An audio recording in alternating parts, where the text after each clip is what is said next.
Magandang araw mga kabukid. Welcome back to my channel, El Kabukid.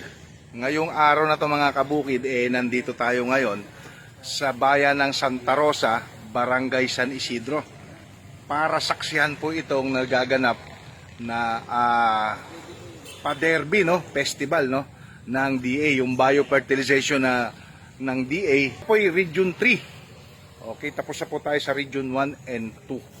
Ayan mga kabukid, so tignan po natin ito hanggang sa matapos. Samahan nyo ako mga kabukid.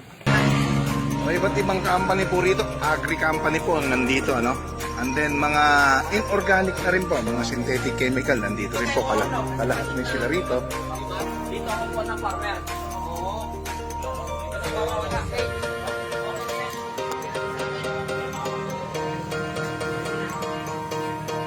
Busy po ang lahat, pag-set up, Mga kabukid, nandito na po tayo sa pilot project, which is ito'y Kalahok, mga taga-DA po ang mag-check nitong ating palay, na napakaganda at kakaiba. So pa-check ko lang po sa inyo or ipakita ko po sa inyo mga kabukid. Ito pong kabila natin, AgriPure na po ito. So marami pong company rito na Kalahok, iba't ibang company na nandito. Nasa itong kumpanya po yata tayo rito. Mamaya magkakaalaman, kita nyo naman napakadami pong mga tao na. So parating na po yung iba pa na mga delegates natin na makikibalita sa anong magiging resulta ng harvest at the same time at yung nagamit natin dito na inputs. Ilang sandali na lang mga kabukid ay mag-uumpisa na po ang ating event dito po sa bayan po ng Santa Rosa, Barangay San Isidro. Napakarami na pong delegates kasama rito at may mga dumarating pa rin po,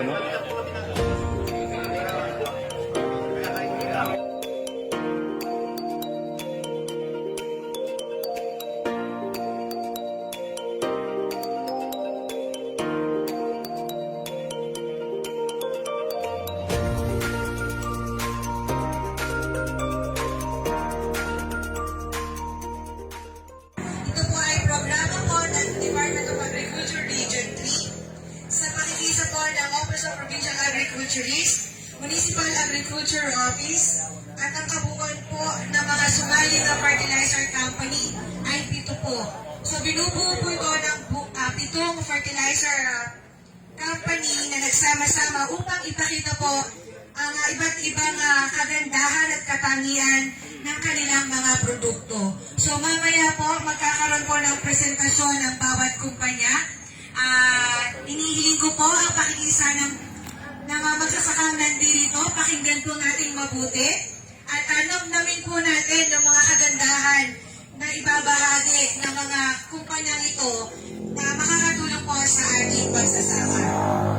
So, ngayon po umaga ay nagpapasalamat po kami sa inyo pong pagpapaunlak na makadalo dito sa ating isang programa na sa ating programa po ng ating Regional Field Office 3 sa pangunguna po ng ating direktor na si Director Bautista sa katauhan po ni Ma'am Ami bilang representative at saka po sa kanyang mga kasama.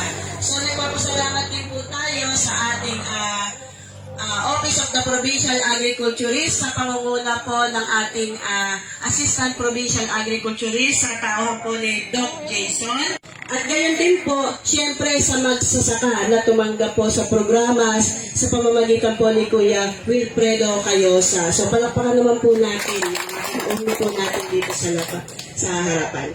At gayon din po, siyempre sa inyong mga magsasaka na binigyan nyo po kami ng pagkakataon na maipakita po yung kagandahan ng teknolohiya ng mga biofertilizer.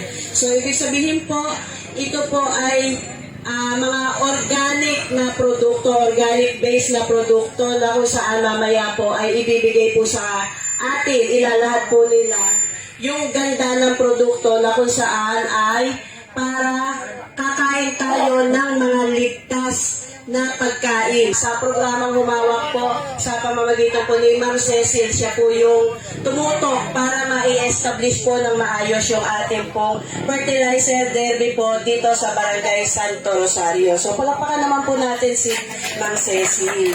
Ayan. So ngayong araw na to, isasagawa nga po natin ngayon yung ating field day or pakitang gawa. Tingnan natin kung alin ang magiging maganda ang resulta na kung saan para sa ating mga magsasaka po, tingnan ninyo alin ba yung mas makakatulong sa inyo at makapagbibigay po sa inyo ng mas mataas na ani, mas matipid, mas maliit ang gastos at mas malaki ang inyo pong kikitain. Ang ama ng barangay na tumanggap ng programa WIT ng ating panlalawigan, hinihinga ko po ng mensahe ang masipag na punong barangay ng Barangay San Rosario, si Kagalang-galang Alfredo Sardual.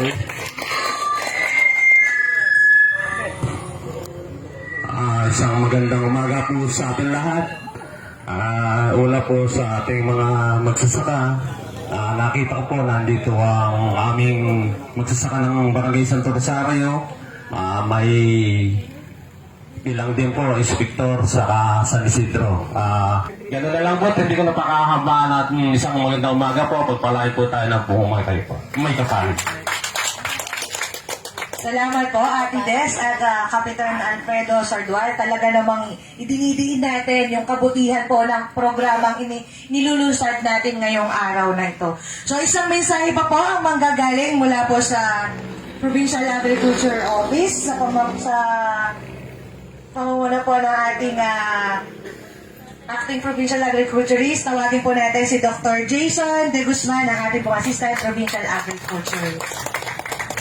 Magandang umaga po sa ating lahat, mga kasama ko po dito sa unahan at sa mga magsasaka po na maagang gumising. Ganun naman po talaga, maaga po tayong gumigising.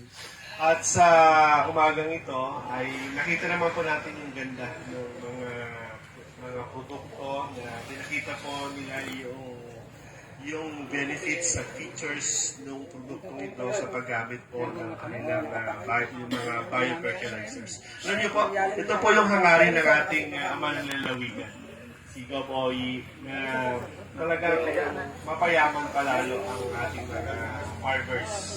Sa pamamagitan po ng paggamit ng mga ganitong klase po ng mga produkto, tiyak po, sabi ko nakakwentuhan ko po yung mga suppliers, yung mga kumpanya, na talagang kahit meron kang dagdag na gastos, pero mas malaki po yung babalik na kita sapagkat dadami po yung magiging ani.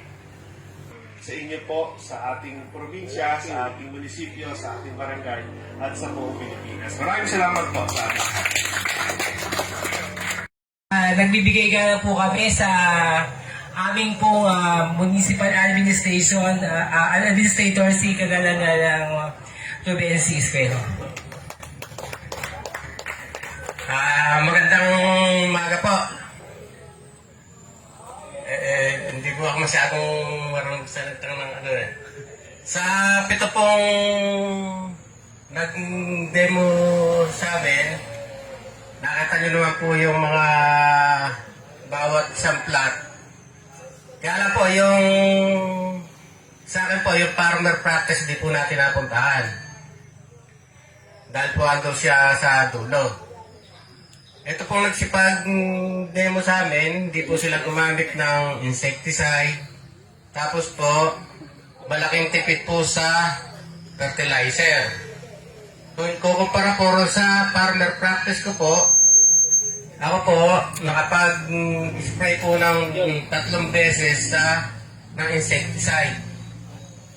Pero sa nakita ko naman po, halos parehas lang po. Sa fertilizer po, marami po akong naisabog kumpara sa kanila. Ayun lang po, at magandang pangalim mo sa inyo lahat. Po, paumanhin dahil po alam naman po ninyo. Panahon ngayon, medyo maraming ginagawa. Pero maraming salamat din po sa aming samahan. Si Ate Des at ang kanyang mga samahan sa tanggapan po na Municipal Agriculture Office. Ganun din po sa mga sponsors po ng programa po na ito. Maganda po, siguro nabanggit naman po ni Ate Des, si Mayor, pagdating po sa organic fertilizer, lalo na sa upang bagay kaugnay sa agrikultura. Dahil magsasaka rin po si Mayor, magsasaka rin po siya. Meron din po siyang palayan. Isa po sa prioridad po namin sa pamahalaang bayan. Mapapangalawa po sa edukasyon. Kaya kami po ay buwang suporta sa mga kapatid nating mga magbubukid at mga magsasaka maaaring sa gulayan, sa palayan, at maging sa mga sektor po sa agrikultura kahit po sa livestock. Uli po, isang magandang umaga po sa atin. Okay. Para mabilis po, lahatin po lang po kayo na babatin po ng magandang umaga po sa ating lahat. Ang kan po natin dito is bio. Alam po natin yung bio meaning to say life. Di po ba? So, biofertilizer derby. Buhay daw na abono, na paligsahan, o di kaya, pagalingan.